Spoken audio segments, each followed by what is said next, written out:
C'est en pleine nuit que la Cour constitutionnelle a convoqué la presse. À sa tête, Marie-Madeleine Boronsuo, une proche de la famille présidentielle, notamment d'Omar Bongo, dont elle a eu 2 enfants. Devant les caméras, les juges sont en tenue civile, traits tirés, visage fermé. Ils viennent de modifier la constitution gabonaise pour ajouter un alinéa à l'article 13 qui, selon eux, comportait une lacune. En cas d'indisponibilité temporaire du président de la République, pour quelque cause que ce soit, certaines fonctions dévolues à ce dernier peuvent être exercées, selon le cas, soit par le vice-président de la République, soit par le Premier ministre, sur autorisation spéciale de la Cour constitutionnelle.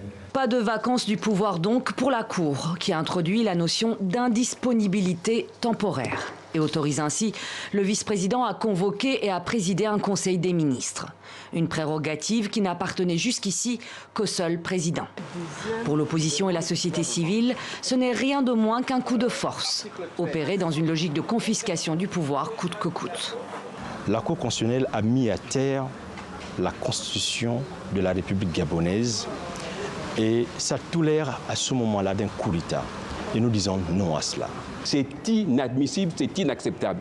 Et là, nous allons voir comment nous, responsables de l'opposition, nous allons réagir. Parce qu'il n'est pas question de laisser la Cour se mettre à bafouer la Constitution, à la traiter comme si c'était une serpillière. La décision de la Cour vise à pallier l'absence d'Ali Bongo, hospitalisé depuis 3 semaines en Arabie Saoudite. Il se trouve, selon la formule de la présidence, dans une phase de recouvrement de la plénitude de ses facultés physiques. Il n'y a ni démission, ni décès, ni condamnation définitive du chef de l'État. Et par conséquent, il ne peut y avoir de vacances ou d'empêchement définitif.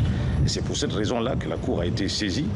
Aucun conseil des ministres ne s'est tenu en son absence. Nulle précision pour l'heure sur la date éventuelle de son retour au Gabon.